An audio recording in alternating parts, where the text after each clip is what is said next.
We are told in the biblical text, according to the narrative in Exodus 3, that Moshe's first encounters YHVH during a sojourn among the Midianites, with whom he has taken refuge to escape the wrath of the Pharaoh after killing an Egyptian overseer. YHVH reveals himself to Moshe while Moshe is working as a shepherd for his father-in-law, that is Jethro, who appears elsewhere in the biblical text under other names. And according to Exodus 18, this same Jethro visits Moshe just before the great manifestation of YHVH on Mount Sinai. Now, what do we know about Moshe? Just a quick one in passing. Moshe is a figure of tradition, of whom, however, there are no historical traces. I repeat that again. Moshe is a figure of tradition, of whom there are no historical traces. Outside the Bible, we have no explicit mention of the man Moshe in any ancient Egyptian or other texts, which is what has given rise to the Donish witticism, which is scholarly joke, that the only thing we know about the historical Moshe is that he died. Now, let's look at the cult of YHVH founded by this Midianite priest. The close association of YHVH and the Midianite priest Jethro is brought to the fore in Exodus 18, which is placed immediately before the great revelation at Mount Sinai in the book of Exodus. What do we read? Now Moshe's father-in-law Jethro, the priest of Midian, heard all that God had done for Moshe and for Israel, his people, that YHVH had taken Israel out of Egypt. So Moshe's father-in-law Jethro took Zipporah, Moshe's wife, after she had been sent away, and her two sons, one of whom was named Gershom, because he, Moshe, said, I was a stranger in a foreign land, and one who was named Eleazar, because Moshe said, the God of my father came to my aid and rescued me from Pharaoh's sword. Now Moshe's father-in-law Jethro and that is Moshe's sons, and his wife came to Moshe to the desert where he was encamped, to the mountain of God. And he said to Moshe, I, Jethro, your father-in-law, am coming to you, and so is your wife and her two sons with her. So Moshe went out towards Jethro, prostrated himself and kissed him, and they greeted one another, and they entered the tent. Moshe told his father-in-law about all that YHVH had done to Pharaoh and to the Egyptians on account of Israel, and about all the hardship that had befallen them on the way, and that YHVH had saved them. Jethro was happy about all the good that YHVH had done for Israel, that he had rescued them from the hands of the Egyptians.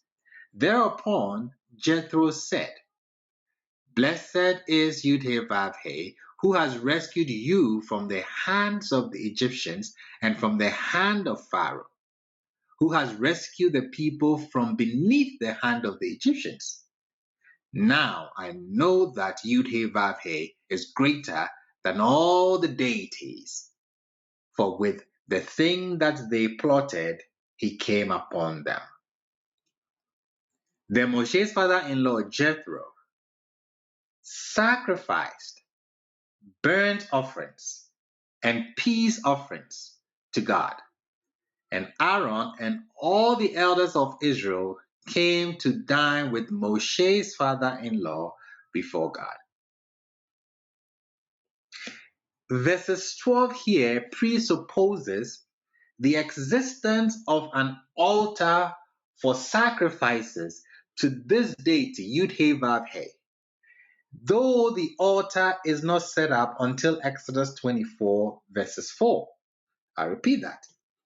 Verses 12 tells us that there was a sacrificial offering that was initiated by Jethro. It presupposes the existence of an altar for sacrifices to YHVH before the revelation at Sinai to the Hebrew people.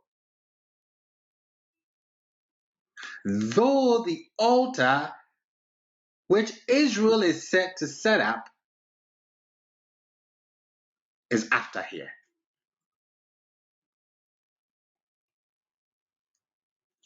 Look at Exodus 24. And Moshe wrote all the words of YHVH, and he arose early in the morning and built an altar at the foot of the mountain, and 12 monuments for the 12 tribes of Israel. So Jethro is offering a sacrifice at an altar built for YHVH before Moshe sets up an altar. Was it the same altar that the biblical text is trying to take credit for? It's up to you to decide. But what we see here is that there was some memory of a Midianite contribution to the cult of YHVH that it was impossible simply to ignore. So the only way it was possible to include it was by placing it before the true, in parentheses, revelation of Yahweh at Sinai. What we clearly see, though, is that the priest of Midian was a priest of YHVH. The priest of Midian was a priest of YHVH before the introduction of YHVH to Moshe, before the introduction of YHVH to the Hebrew people or to Israel.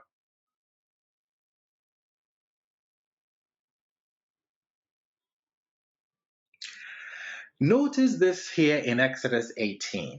I'm going to compare it with Exodus 3.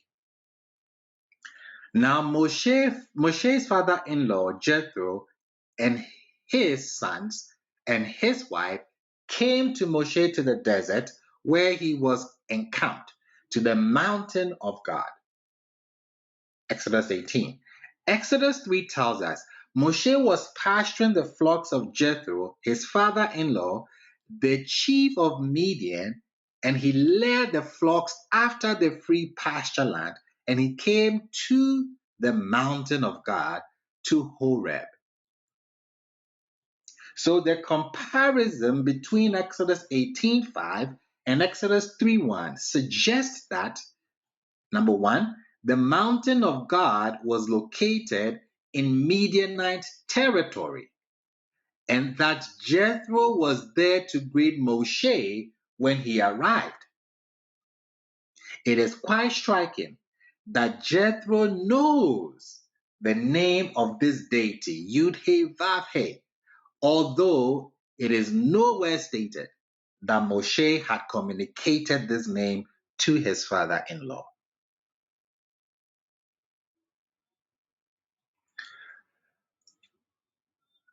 What we know about Moshe and Midian confirms the evidence provided by the biblical text that suggests an origin of this young storm god, this deity, YHVH, from the south.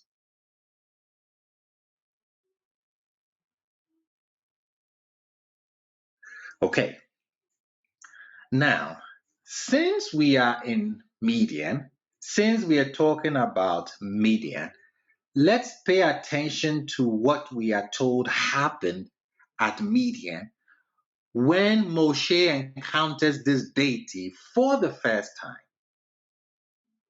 And then we'll look at some of his characteristics, the character of this young storm god YHVH.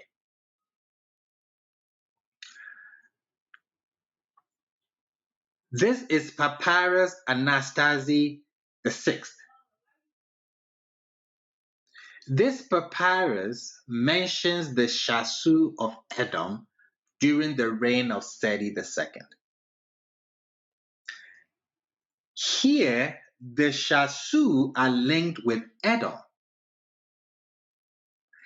Now, in Genesis, there is an insistence that Jacob, which is Israel, and Esau, which is Edom, are brothers.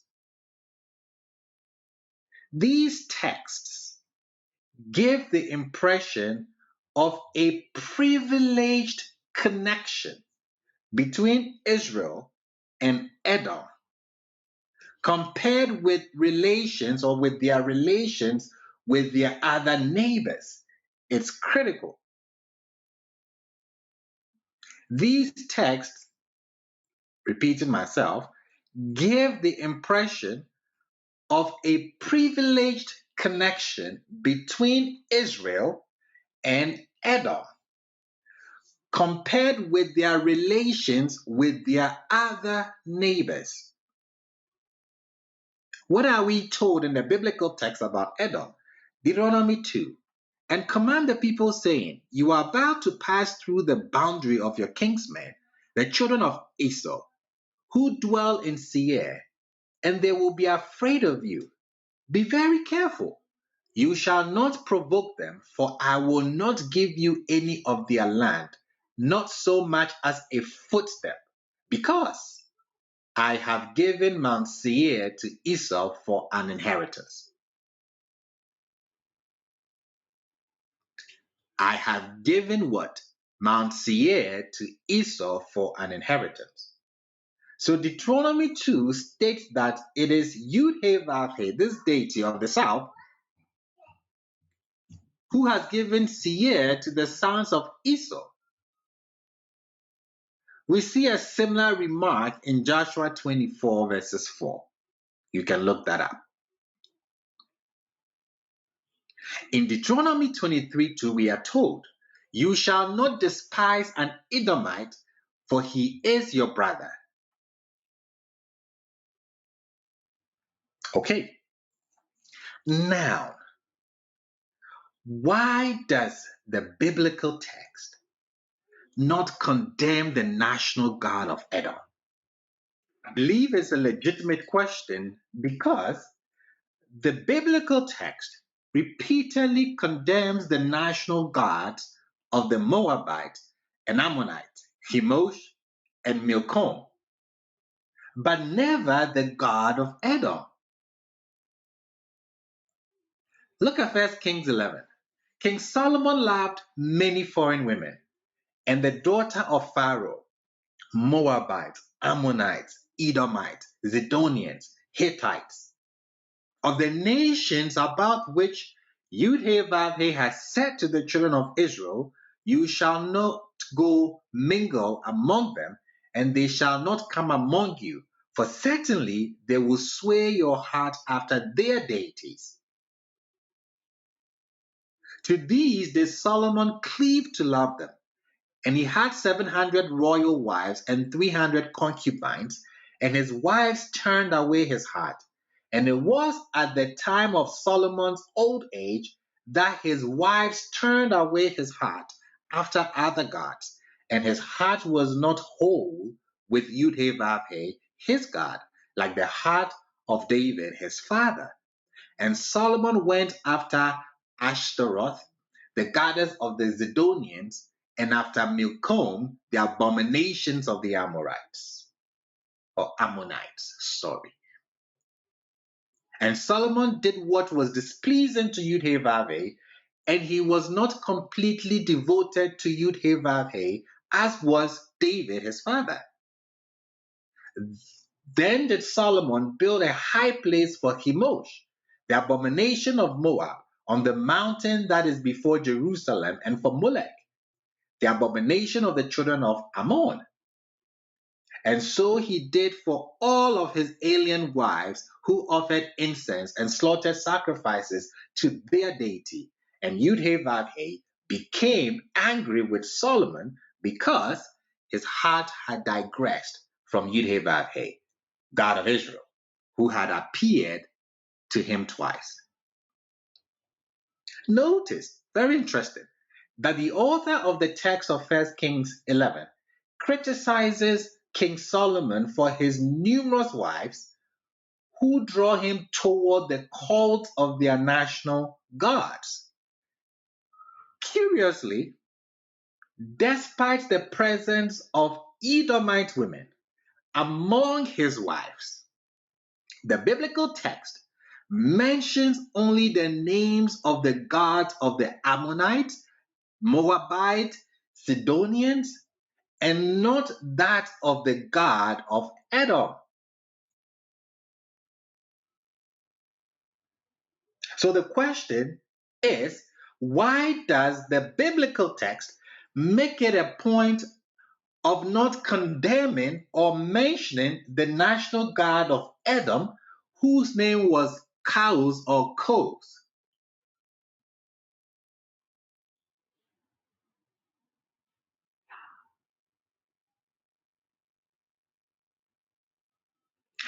Because we know that the importance of this god can be seen in Egyptian lists that deal with roughly the region of Edom. We've got the names that mean Koaz is my shepherd, Koaz is brilliant, and so forth.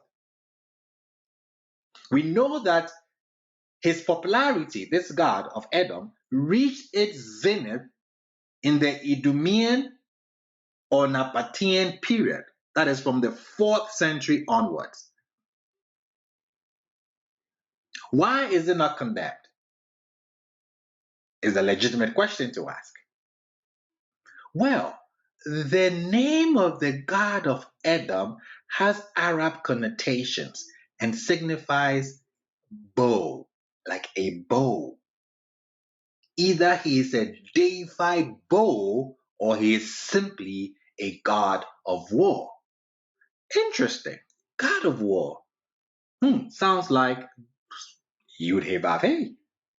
So, is Yud-Heh-Vav-Heh and Kos two names for the same divinity?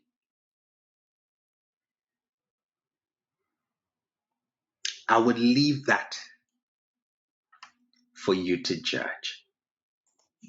Now, focusing on the god of war, focusing on the storm god, we have this saying, Gott mit uns, Gott mit uns, which means God with us. This was the slogan on German soldiers' belt buckles during the First and Second World Wars. They were convinced through their faith in the patriotic preaching of clergy in both the Protestant and Catholic churches that they were engaged in a just war and one that was willed by God. Legitimizing wars and exterminating entire populations have unfortunately been constant throughout the history of Christianity, from the Crusades to the various conflicts that have disturbed what we call the Middle East today.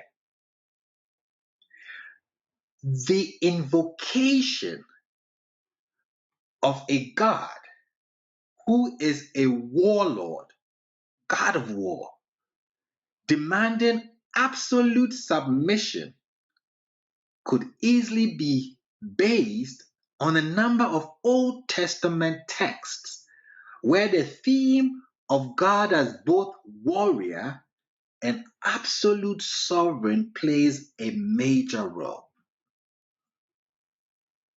Now, it would be dishonest to trivialize these texts by spiritualizing them, but it would also be theologically questionable to reject the warrior God of the Old Testament in opposition to the God of love of the New Testament.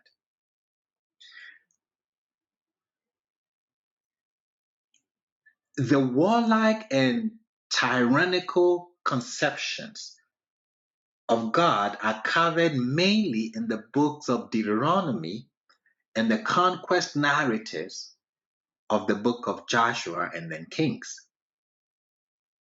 So this is war on a large level. Let's focus on a one-on-one encounter with this God of war, with YHVH, this young storm God. Jacob and Moses are two figures who are of prime importance for building the Israelite identity. Let me put it this way. Theologically, okay? All right. Jacob is the ancestor of the 12 tribes, which, according to the biblical narrative, constitute the people of Israel. Moshe, on the other hand, is the one who brings the Torah from God or from YHVH to the Israelite people and is the mediator between the people and its deity. Interestingly, these two figures, both chosen by YHVH, will have experiences in which they encounter this deity as an adversary, a dangerous force who comes to kill them, or at least to do them harm. For Jacob, the experience takes place during a time of crisis. He must cross the ford of the Jabbok to confront his brother Esau, with whom he had seriously quarreled at an earlier time in his life. Since his last meeting with Esau, Jacob has become prosperous. He has formed his clan and established his independence from his father-in-law Laban. All that remains is for him to return home, and it is just at that moment that everything is jeopardized by an unexpected attack during the night, when divine aggression intervenes and threatens Jacob. Let's read Genesis 32, this encounter here. And he arose during that night, and he took his 2 wives and his 2 maidservants and his 11 children, and he crossed the ford of the Jabbok. And he took them and brought them across the stream, and he took across what was his. And Jacob was left alone, and a man wrestled with him until the break of dawn. When he saw that he could not prevail against him, he touched the socket of his hip, and the socket of Jacob's hip became dislocated as he wrestled with him. And he, that is the angel, said, "Let me go, for dawn is breaking." But he, Jacob, said, "I will not let you go unless you have blessed me." So he said to him, "What is your name?" And he said, "Jacob." And he said, your name shall no longer be called Jacob, but Israel, because you have commanded power with an angel of God and with men, and you have prevailed. And Jacob asked and said, "Now tell me your name." And he said, "Why is it that you ask for my name?" And he blessed him there. And Jacob named the place Peniel, for he said, "I saw an angel face to face, and my soul was saved." And the sun rose for him when he passed Peniel, and he was limping on his thigh. This is Jacob. Let's take a look at Moshe, who is my focus because we are at Midian. As for the attack against Moshe, it comes at the end of a long narrative of his calling. where this deity YHVH reveals himself as the one who is with Moshe and his people. Next, all the objections that Moshe raises in order to be discharged from his mission are decisively pushed aside by this deity. The reader can at last breathe a huge sigh of relief. The freedom that had been promised is about to be realized. But at that precise moment, everything is shaken up, and in a more brutal way than ever before. God wants to kill the prophet, the liberator whom he himself had appointed. Exodus 4 gives us the narrative. Now he was on the way in an inn that YHVH met him and sought to put him to death. So Zipporah took a sharp stone and severed his son's foreskin and cast it to his feet. And she said, "For you are a bridegroom of blood to me." So he released him. Then she said, "A bridegroom of blood concerning the circumcision." It looks like the young deity had him by the neck or by the groin, however you want to put it. And he was about to go for the kill. Okay, let's take a look at what we've seen so far between these two one-on-one attack or encounter with this young storm god. The parallels between this passage and Genesis 32, they are obvious. Exodus 4, Genesis 32. The two narratives lead to a transformation of the hero. That is, the changing of Jacob's status is marked by his name. Jacob becomes Israel, just as that of Moshe is marked by circumcision. In both cases, the hero is surprised during a journey back to his place of origin. For Jacob, that will be Canaan. For Moshe, that will be Egypt. The two attacks take place during the night. In Genesis 32, the attacker touches Jacob's hip. And in Exodus 4, Zipporah touches Moshe's feet. I have the feet highlighted because I will correct a misconception. Okay. Now, both attacks are followed by an encounter. The verb pagash, to encounter, is used in Genesis 33 and Exodus 4. An encounter with a brother that turns out extremely well. Jacob joyfully encounters his brother Esau. Moshe joyfully encounters his brother Aaron. So in both narratives, the fight with this deity proves to be a prerequisite for a harmonious relationship between human beings. From the beginning, the aggressor is identified as YHVH, whose motive is clearly to kill.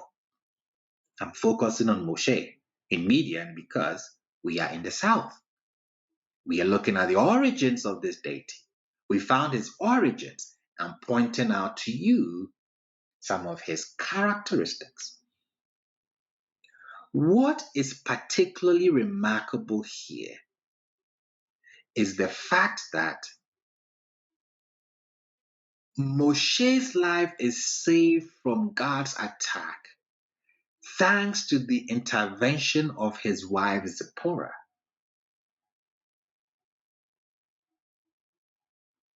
In Exodus 4, 24 to 26. She's the only human person who has a name, and she is YHVH's opponent. Don't forget, she's a Midianite. It's Zipporah who opposes YHVH here. What was it that she did? Pay attention carefully. Exodus 4, the Masoretic text, renders it this way. So Zipporah took a sharp stone and severed her son's foreskin and cast it to his feet. It doesn't give us, the Masoretic text is not giving us the details that we need. More accurately, Zipporah took a flint and cut off her son's foreskin and touched his leg with it. Okay, what did Zipporah touch? What she did, check the Hebrew, what she did was Zipporah took a flint and cut off her son's foreskin and touched Moshe's penis with it. Leg is a euphemism for the penis in biblical Hebrew. That is what Zipporah did. How did Zipporah know exactly what to do to oppose this deity and protect her husband? Oh, don't forget that her father was the head of the cult of YHVH at Midian. And it was there that Moshe encountered this deity. Clearly, this deity, YHVH, requires circumcision, something Zipporah knew already, and Moshe may have been in the dark because he really did not know this deity. It was here that the introduction is being made to Moshe and later on to the people of Israel.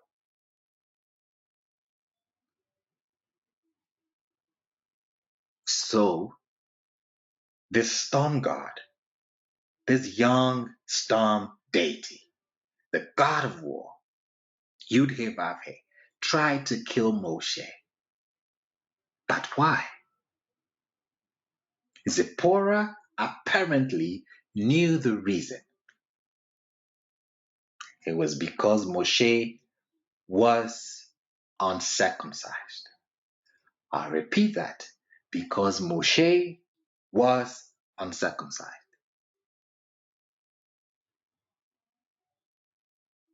So Zipporah, to paraphrase, took the bloody piece of skin that she had skillfully removed from her son's penis and touched Moshe's feet. That is, he touched Moshe's penis with it, tricking the homicidal deity YHVH into thinking that Moshe himself had just been circumcised. What a strange and mysterious deity in this very foreign country. Don't forget my statement in the series, The Bible, Marriage, Love, Sex. I made an important statement there. The past is a foreign country. They do things differently there. They speak different languages. In their language, they have a lot of idioms. The Hebrew word leg here also means a penis. Now the text opens up. Zipporah's experience. Zipporah, the Midianite, the daughter of a priest of YHVH, had experience with this deity, YHVH. Her experience and familiarity with this deity before Israel's encounter with YHVH enabled her to oppose the cruel attack by YHVH. YHVH's behavior seems cruel and defies explanation. It is incomprehensible and scandalous that YHVH should want to kill someone whom he has called into his service. We should not offer quick and somewhat trivial explanations of this. It's very important. In discussing theology, we must resist the temptation to deny the inexplicable side of the deity of the biblical text. YHVH. The text that we have just commented on makes that quite plain. You have your evidence. YHVH was originally not the deity of Israel. All the evidence that we have looked places him in the south. With this foundation, with this background, now we can move on to find out, how did he become the God of Israel? Now you understand the title. How did YHVH become God? Or YHVH becoming God, meaning that how did he become the God of Israel? We'll tackle that, or we'll start to tackle that in our next video.